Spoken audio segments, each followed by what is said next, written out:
कैसी हो पुन्नू? मोबाइल पर आए एसएमएस को पढ़कर पूर्णिमा के माथे पर सोच की लकीरें खिंच गई। मुझे इस नाम से संबोधित करने वाला यह कौन हो सकता है? कहीं अजय तो नहीं? मगर उसके पास मेरा यह नंबर कैसे हो सकता है? और फिर यूं 10 साल के लंबे अंतराल के बाद उसे अचानक क्या जरूरत पड़ गई मुझे याद करने की? हमारे बीच तो सब कुछ खत्म हो चुका है। मन में उठती आशंकाओं को नकारती पूर्णिमा ने वह अनजान नंबर ट्रू कॉलर पर सर्च किया तो उसका शक यकीन में बदल गया। यह अजय ही था। पूर्णिमा ने एसएमएस का कोई जवाब नहीं दिया और डिलीट कर दिया। अजय उसका अतीत था। कॉलेज के दिनों उनका प्यार पूरे परवान पर था। दोनों शादी करने के लिए प्रतिबद्ध थे। अजय उसे बहुत प्यार करता था, मगर उसके प्यार में एकाधिकार की भावना हद से ज्यादा थी। अजय के प्यार को देखकर शुरू शुरू में पूर्णिमा को अपने आप पर बहुत नाज होता था। इतना प्यार करने वाला प्रेमी पाकर उसके पांव जमीन पर टिकते नहीं थे। मगर धीरे धीरे अजय के प्यार का यह बंधन बेड़ियों में तब्दील होने लगा। अजय के प्रेम पाश में जकड़ी पूर्णिमा का दम घुटने लगा। दरअसल अजय किसी अन्य व्यक्ति को पूर्णिमा के पास खड़ा हुआ भी नहीं देख सकता था। किसी के भी साथ पूर्णिमा का हंसना बोलना या उठना बैठना अजय की बर्दाश्त से बाहर होता था। और फिर शुरू होता था रूठने मनाने का लंबा सिलसिला।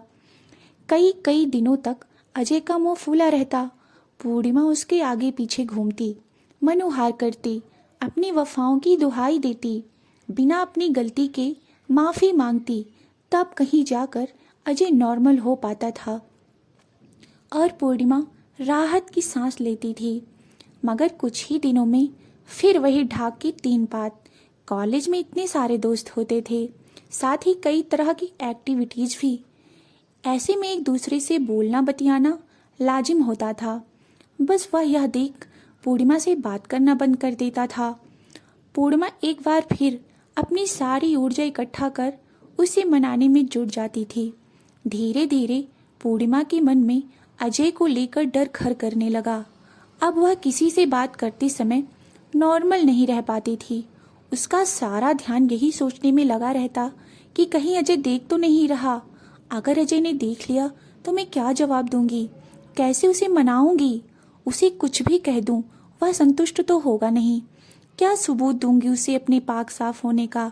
आदि आदि। कॉलेज खत्म होते होते आखिर पूर्णिमा ने अजय से ब्रेकअप करने का निश्चय कर ही लिया। वह भली भांति जानती थी कि उसका यह फैसला अजय को तोड़ देगा, मगर यह भी तय था कि अगर आज वह भावनाओं में बह गई तो फिर हमेशा के लिए उसकी जिंदगी की नाव अजय के शंकालु प्रेम के भंवर में फंसकर डूब जाएगी। और यह स्थिति किसी के लिए भी सुखद नहीं होगी, ना अजय के लिए और ना ही खुद पूर्णिमा के लिए। पूर्णिमा ने दिल पर पत्थर रखकर अपने पापा की पसंद के लड़के रवि से शादी कर ली। पुराने शहर से उसका नाता अब छुट्टियों में पीहर आने तक ही रह गया। अपने पुराने दोस्तों से ही उसे पता चला था कि अजय भी अपनी नौकरी के सिलसिले में यह शहर छोड़कर चला गया। इन बीते 10 सालों में जिंदगी ने एक भरपूर करवट ली थी। पूर्णिमा 2 बच्चों की मां बन चुकी थी। अब प्राइवेट कॉलेज में पढ़ाने लगी थी। रवि घर परिवार और बच्चों में उलझी पूर्णिमा को पता ही नहीं चला कि कब समय पंख लगाकर उड़ गया। मगर आज अचानक अजय के इस एसएमएस ने पूर्णिमा को चौंका दिया। उसे महसूस हो रहा था कि वक्त को जिस राख को वह ठंडा हुआ समझ रही थी उसमें अभी भी कोई चिंगारी सुलग रही है। उसकी जरा सी लापरवाही उस चिंगारी को शोलों में बदल सकती है और इन शोलों की चपेट में आकर ना जाने किस किस के अरमान स्वाहा होंगे। अगले 3-4 दिन तक अजय की तरफ से कोई रिस्पॉन्स नहीं आया, मगर पूर्णिमा इस बात को आई गई नहीं समझ सकती थी। वह अजय के सनकी स्वभाव को अच्छी तरह से जानती थी कि जरूर उसके दिमाग में कोई खिचड़ी पक रही है। अजय यूं शांत बैठने वालों में से बिल्कुल भी नहीं था। और आज वही हुआ जिसका पूर्णिमा को डर था। वह अपना लेक्चर खत्म करके कॉमन रूम में बैठी थी, तभी उसका मोबाइल बज उठा। फ़ोन अजय का था। उसने धड़कते दिल से कॉल रिसीव की। कैसी हो पुन्नू? अजय का स्वर कांप रहा था। माफ़ कीजिए, मैंने आपको पहचाना नहीं, पूर्णिमा ने अनजान बनते हुए कहा। मैं तो तुम्हें एक पल को भी नहीं भूला। तुम मुझे कैसे भूल सकती हो पुन्नू? अजय ने भावुकता से कहा। पूर्णिमा मौन रही। मैं अजय बोल रहा हूँ। 10 साल बीत गए, कोई ऐसा दिन नहीं गुजरा जब तुम याद ना आई हो और तुम मुझे भूल गई। मगर हाँ, एक बात तो है, तुम आज भी वैसी की वैसी ही लगती हो, बिल्कुल कॉलेज गर्ल। क्या करूं, फेसबुक पर तुम्हें देख देख कर अपने दिल को तसल्ली देता हूँ। अजय अपनी रौ में कहता जा रहा था, पर पूर्णिमा को तो जैसे सोचने समझने की शक्ति ही समाप्त हो गई थी। उसे अपने खुशहाल भविष्य पर खतरे के काले बादल मंडराते साफ नजर आ रहे थे। अभी फोन रखती हूँ, मेरी क्लास का टाइम हो रहा है, कहते हुए पूर्णिमा ने फोन काट दिया और सिर पकड़कर बैठ गई। चपरासी से एक कप कॉफी लाने को कहकर वह इस अनचाही मुसीबत से निपटने का उपाय सोचने लगी, मगर यह आसान नहीं था। अजय की फ़ोन कॉल्स और एसएमएस की संख्या दिनों दिन बढ़ती ही जा रही थी। कभी कभार व्हाट्सएप पर भी मैसेज आने लगे थे।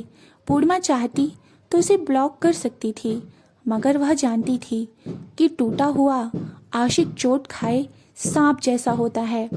अगर वह सख्ती से पेश आई तो गुस्साया अजय ना जाने कौन सा ऐसा कदम उठा ले जो उसके लिए घातक हो। हाँ, वह उसके किसी भी मैसेज का कोई जवाब नहीं देती थी, खुद उसे कभी फ़ोन भी नहीं करती थी, मगर अजय के फ़ोन वह रिसीव अवश्य करती थी ताकि उसका मेल ईगो संतुष्ट रहे। अजय की बातों में वह कोई खास दिलचस्पी नहीं दिखाती थी, बस हाँ हूँ करके फ़ोन काट देती थी। अजय ने ही बातों बातों में उसे बताया कि जिस दिन पूर्णिमा की डोली उठी उसी दिन उसने नींद की गोलियां खाकर आत्महत्या करने की कोशिश की थी। 2 साल वह गहरे अवसाद में रहा, फिर किसी तरह अपने आप को संभाल सका।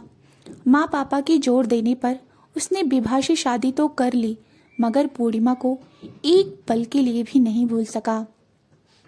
विभा उसका बहुत ख्याल रखती है। अब अजय भी 2 बच्चों का पिता है। कुछ महीने पहले ही उसका ट्रांसफ़र इस शहर में हुआ है। आदि आदि अजय की इस शहर में उपस्थिति पूर्णिमा के लिए परेशानी का कारण बनने लगी थी। अक्सर जब पूर्णिमा कॉलेज के लिए निकलती तो अजय को किसी मोड़ पर बेताब आशिक की तरह खड़ा पाती। 1-2 बार तो उसका पीछा करते करते वह कॉलेज तक आ गया था। पूर्णिमा इसी फिक्र में घुली जा रही थी कि अजय कोई ऐसी बचकानी हरकत ना कर बैठे जो उसके लिए शर्मिंदगी का कारण बन जाए। सोच सोच कर हमेशा खिलखिला रहने वाला उसका चेहरा मुरझाकर पीला पड़ने लगा था। पुन्नू, तुम्हें 20 अप्रैल याद है? अजय ने उत्साहित होते हुए पूर्णिमा को फ़ोन कर बताया। याद तो नहीं था, मगर अब तुमने याद दिला दिया, पूर्णिमा ने ठंडा सा जवाब दिया। सुनो, 20 अप्रैल आने वाली है, मैं तुमसे मिलना चाहता हूँ, अकेले में, प्लीज़ मना मत करना। अजय के स्वर में विनती थी। अजय, यह मेरे लिए संभव नहीं है। यह शहर बहुत छोटा है, कोई हम दोनों को एक साथ देख लेगा तो मुसीबत खड़ी हो जाएगी। पूर्णिमा ने उसे समझाते हुए कहा। यहाँ नहीं तो कहीं और चलो, मगर मिलना जरूर पुन्नू। तुम चाहो तो कुछ भी असंभव नहीं है। अगर तुम नहीं आओगी तो मैं दिन भर तुम्हारे कॉलेज के सामने खड़ा रहूँगा। अजय अपनी जिद पर अड़ा रहा। अजय, 20 अप्रैल अभी दूर है, मैं पहले से कोई वादा नहीं कर सकती, अगर संभव हुआ तो सोचूंगी, कहकर उसे टाल दिया।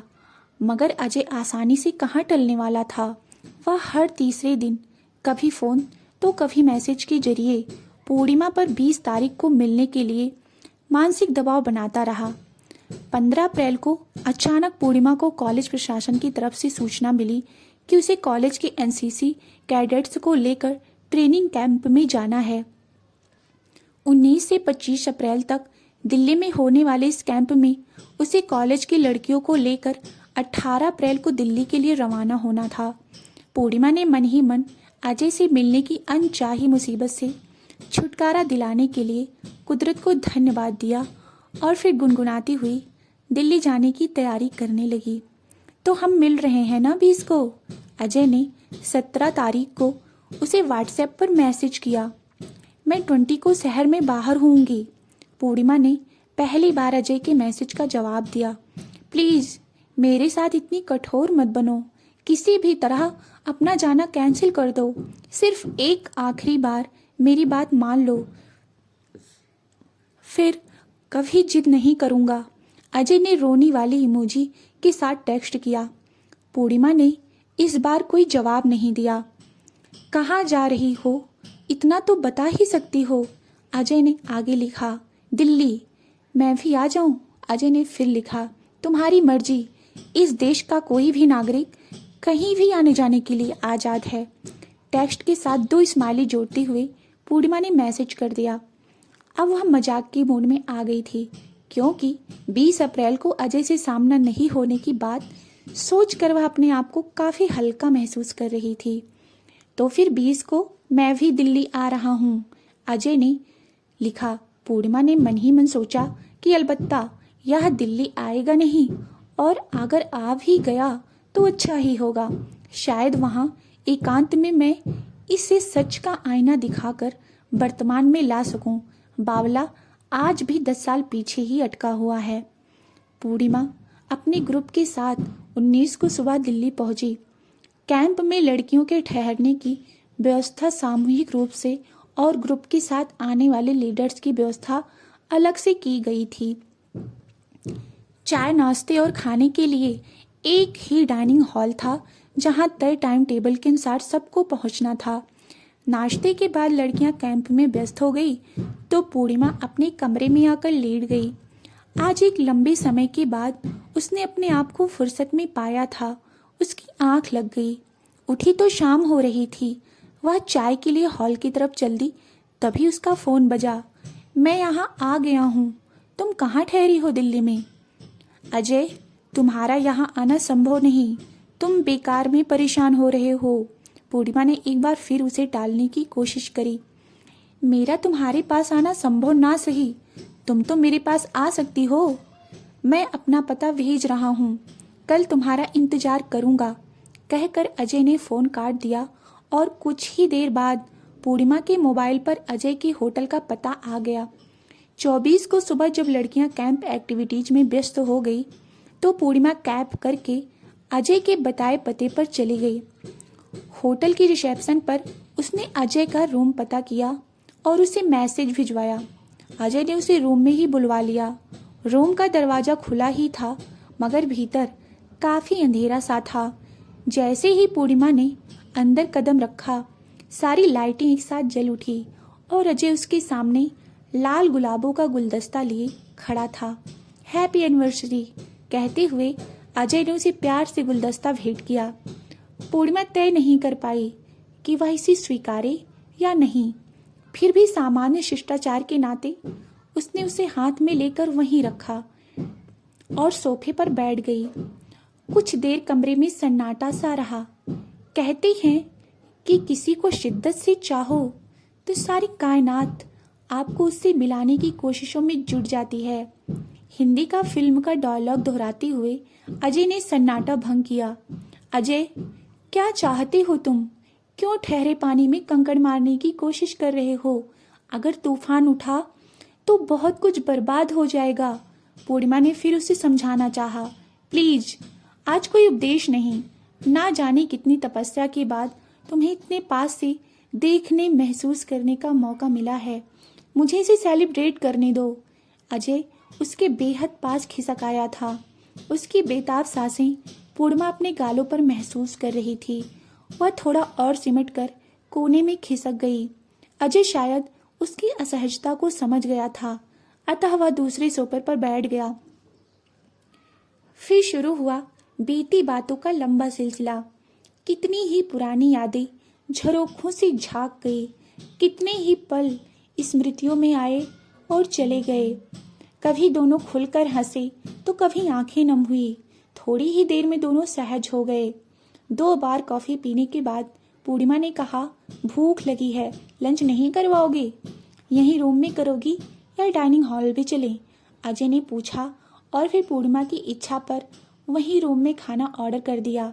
लंच के बाद फिर से बातें बातें और बहुत सी बातें। अच्छा अजय, अब मैं चलती हूँ। बहुत अच्छा लगा तुमसे मिलकर। आई होप कि अब तुम अपने आप को मेरे लिए परेशान नहीं करोगे।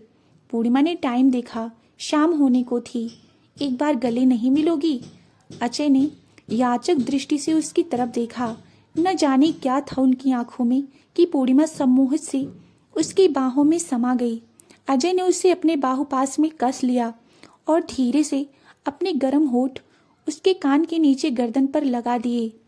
पूर्णिमा पिघलती जा रही थी। पूर्णिमा चाह कर भी कोई विरोध नहीं कर पा रही थी। तभी उसका मोबाइल बज उठा। पूर्णिमा जैसे नींद से जागी। अजय ने उसे फिर से अपनी ओर खींचना चाहा, मगर अब तक पूर्णिमा का सम्मोहन टूट चुका था। उसने लपक कर फोन उठाया। फोन रवि का था। पूर्णिमा ने अपनी उखड़ी सांसों पर काबू पाते हुए रवि से बात की और उसे अपनी कुशलता के लिए आश्वस्त किया।